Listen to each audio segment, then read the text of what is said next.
Bonjour et welcome back en baie de Quiberon.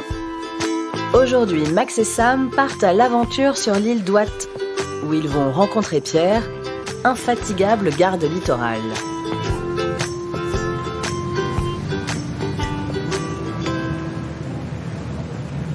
Oh mais je suis trop contente d'aller à Ouat. C'est beau. Hein? J'adore ce coin de Bretagne. Max? Hein? Ah oui, je suis là. Ça va pas? Qu'est-ce que tu fais sous les sièges? Non, ça va, je suis un peu barbouillé, le petit-déj passe pas là. Ah ben voilà, monsieur se moque de moi parce que j'ai pris l'huile essentielle de gingembre, monsieur fait son matelot de pacotille, et finalement monsieur a le mal de mer. Non, alors pas du tout, les bateaux ça me connaît, c'est juste... Ah, je pense que le muesli était périmé. Qu'est-ce qu'il faut pas entendre? Mais regarde donc l'horizon, ça te fera du bien, c'est infaillible contre le mal de mer. De toute façon, on est bientôt arrivé. Ah, je suis pas mécontent de remettre le pied à terre. C'est quoi le programme là-bas? Alors attends. Alors, à quai, vous serez accueillis par Pierre, le garde littoral de l'île d'Ouat, qui vous fera découvrir les merveilles et la fragilité de ce milieu précieux. J'ai trop hâte. Moi aussi. Attends, je reviens.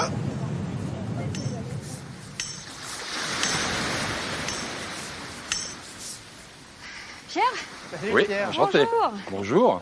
Ça va bien? Oui, Je suis Sam et c'est mon compagnon Max. très bien, enchanté. Salut. C'est vous que je dois diriger pendant une petite balade, Ah Ouais, oui. c'est ça super. hein? Vous êtes garé où? Garé, c'est-à-dire? La voiture. Ah, il n'y a pas de voiture. Pas de voiture sur les îles. Ah, on Tout fait à pas- pied. On fait pas le tour de... Bah comment? Il n'y a pas de route. Ah, ok. Il y a la route principale là, et puis après c'est que des chemins. C'est combien de temps pour faire le tour de l'île? Oh, 6 heures à peu près. Super. 6 heures, ok, ça marche. Hein? Vous êtes prêts? Ouais. Vous êtes essoufflés là, hein? Non, ça va. C'est la pente. C'est parti, super. Bon, bah en avant. Ouais. On commence par le village. Ouais. Ok. C'est vraiment très très très joli. Hein. C'est encore mieux que ce que j'avais imaginé. Attendez de voir. Là c'est juste le village. On va faire sortir du village, ça sera mieux. D'accord. Il y a combien d'habitants à Ouat? Alors en hiver, moi je pense qu'on est à peu près 190. 190, L'hiver, ok. voilà, Ah ouais. 195, allez, en poussant un peu, à peine. Et vous avez beaucoup de visiteurs l'année? Alors les chiffres de l'an dernier, c'était toutes les compagnies confondues qui ramènent du public sur Watt, c'était 134 000 personnes. En une journée, c'est combien? Ça peut être entre 700 et 1200. Mais il y a énormément de gens qui arrivent aussi par la mer, avec leur propre bateau. Donc ça, c'est un peu problématique parce qu'ils mouillent un petit peu partout. On Ok. peut avoir jusqu'à 600 bateaux au mouillage par jour. Ah oui, Donc c'est vrai. faut imaginer les dégâts que ça peut faire au niveau des mouillages forains. Parce qu'on a des herbiers ici qui poussent dans des fonds à moins de 20 mètres. Donc c'est un microcosme bien précis. Et quand on balance une ancre avec sa chaîne, Martin, c'est ton téléphone qui vient de sonner? C'est mon téléphone, ouais, parce que tout à l'heure j'ai regardé mes emails. Mais Voilà. c'est pas ton Mais travail je- de dire qu'il faut éteindre les c'est mon- téléphones? c'est les cordonniers, désolé. donc comme on a des herbiers très très importants et que les mouillages forains plongent automatiquement au niveau des herbiers, quand ils remontent l'ancre, ils arrachent les herbiers. Et avant que ça se recompose, voilà. Donc c'est tout un microcosme qui est détruit parce que ces herbiers, ça permet justement à des coquillages, à des petits poissons de vivre à l'intérieur et les autres prédateurs qui peuvent être autour. Donc si on se retrouve avec une surface sableuse, il n'y a plus de vie. Donc toi, tu es gestionnaire de tous les espaces naturels. Ouais. Ça veut dire quoi concrètement? C'est-à-dire que je m'occupe à l'année, alors soit de l'entretien, j'ai beaucoup de comptages à faire, des protocoles au niveau des gravelots par exemple, acolyers interrompus, les hirondelles de rivage, puis après des protocoles aussi qui peuvent être sur la flore. Donc comme on a quand même des plantes endémiques qui sont protégées au niveau national et même au niveau européen, comme le lys maritime, le chardon bleu, le panico bleu, voilà, la cynoglosée dune aussi. Donc il y a des comptages réguliers à faire normalement. Ah, ça veut dire que par exemple, si on en cueille, Ah ben, on n'a pas le droit d'en cueillir. Là, c'est 135 € l'amende, normalement.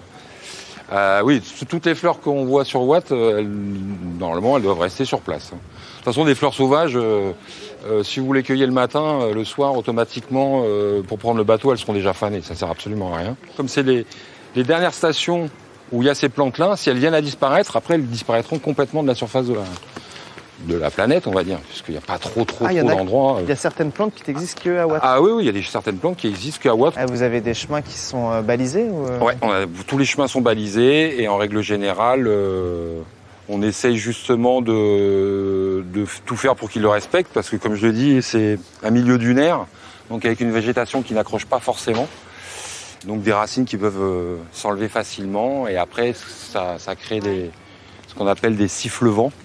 C'est-à-dire qu'en hiver, quand les tempêtes et le vent s'engouffrent, ça creuse et le sable finit par s'éparpiller et ça creuse de plus en plus les chemins.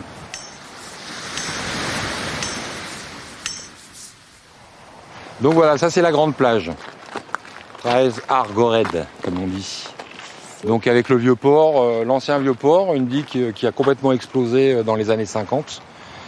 Donc c'est pour ça qu'on a reconstruit le port de l'autre côté. Et là, la mare Rocheux qu'on voit, c'est le premier port Collet, qui avait été construit au 19e, début 19e. Oh, il y a un beau bateau là-bas. On voit que les mains, mais il y a un très très beau bateau là-bas. Vous voulez qu'on aille faire un tour dans la Pampa ? Ah oui. Allez, On va aller faire un tour dans la nature. on le voit bien le bateau là. Ouais, il est beau, hein ? Ouais. C'est une sorte de goélette. Oh non, ça c'est un 3-mâts. C'est un vieux gréement, ça. C'est un fameux 3-mâts fin comme un oiseau. ICO. Ah ouais. ICO.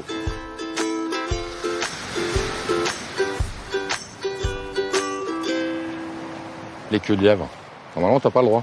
Elle était... Autour de l'oreille. Ils ont été fauchés. Non, mais c'est ce que je dis, ça, il y en a plein. Je Regarde, te il y en a l'avais dit, partout. Max. Mais non, mais c'est moi qui... Je l'ai pas cueilli, je te dis, je l'ai ramassé, elle était fauchée sur le En côté. attendant, c'est moi qui me fais demander. Ça, c'est quoi ça, le petit sapin là? Ça, c'est l'immortel. C'est l'immortel, c'est une fleur qui va être complètement jaune. Ça sent super bon, c'est l'herbe...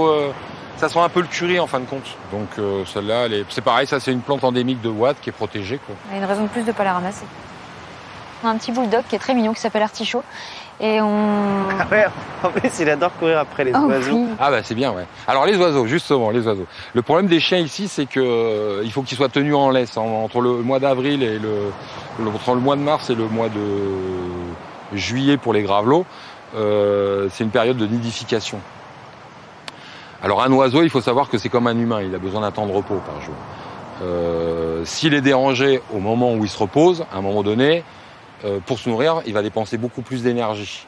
Donc il va arrêter de nourrir ses petits et après il va arrêter de se nourrir. Et ça crée un stress pour les oiseaux. Donc imaginez les chiens en liberté, en plus qui courent après les oiseaux. À une époque, on avait les gens qui partaient, ils laissaient leur sac de poubelle sur la plage. Voilà. Quand même des déchets sur Watt à traiter, c'est quand même beaucoup plus cher que sur le continent. Parce qu'il y a quand même une barge. Alors c'est une barge qui vient une fois par semaine en hiver et qui vient jusqu'à 4 fois par semaine en été. Donc il y a un camion poubelle qui est sur la barge, qui débarque le matin à 6h, qui fait le tour des poubelles traditionnelles et qui repart. Après elle part à Edic et elle repart sur le continent.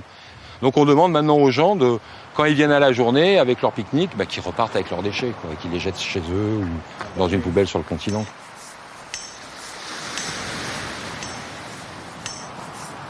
C'est hyper beau. Ah bah oui, c'est la période où on a le plus de choses. La sécheresse n'est pas encore installée, donc du coup, c'est maintenant qu'il faut venir. Là, le temps est idéal. Vous voyez un peu de Pas vent trop quand même. chaud, pas trop froid. Ouais, mais c'est pas grave parce que c'est ça qui fait aussi que les fleurs bougent et c'est beau. Tu nous conseilles de venir du coup hors été. Ouais, c'est au printemps qu'il faut venir.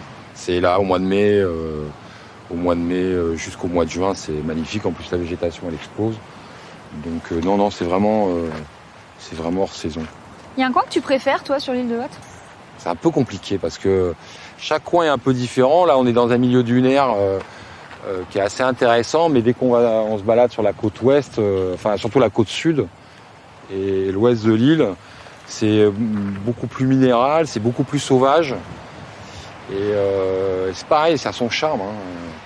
C'est pour ça on aimerait plus qu'il y ait un tourisme sur l'année, parce qu'en hiver ou en automne, c'est magnifique aussi.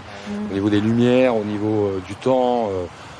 Même moi, il y a des fois, je regarde le paysage, je dis tiens, celui-là, je l'avais pas vu comme ça, avec un rayon de soleil qui frappe différemment, une lumière beaucoup plus froide en hiver, donc ça donne un relief particulier. Donc c'est vrai que c'est intéressant aussi. Et d'ailleurs, on a de plus en plus de personnes qui viennent comme ça en hiver pour découvrir hors saison ce que sont ces territoires-là. Eh ben, merci beaucoup Pierre pour toutes ces informations précieuses et pour cette visite de cet endroit qui est magnifique. Ouais, tu nous as donné envie de revenir, mais en faisant très attention. Eh ben, c'était un plaisir pour moi. Très très content de vous connaître. Nous, on va rester sur la plage. Ah bah parfait, profitez. Ouais. Allez vous baigner. Hein, Ouais, elle est bah, bonne. Super, elle est à combien? 13, allez-y. Ok. Ça va vous faire du bien. Super. Avant de reprendre le bateau, c'est le mieux. Ok, ça Super. va. Bon bah merci Pierre. À plus tard. Bonne journée. Au Bonne revoir. journée, au revoir. Jamais je me baigne. J'y vais si t'y vas. Non, j'y vais pas. T'y vas, j'y vais. Ok, bah vas-y d'abord et je te suis. J'y vais. Je t'arrête pas. Après cette belle immersion insulaire pour Max et Sam, retrouvez-nous très vite pour la suite de leurs aventures en baie de Quiberon.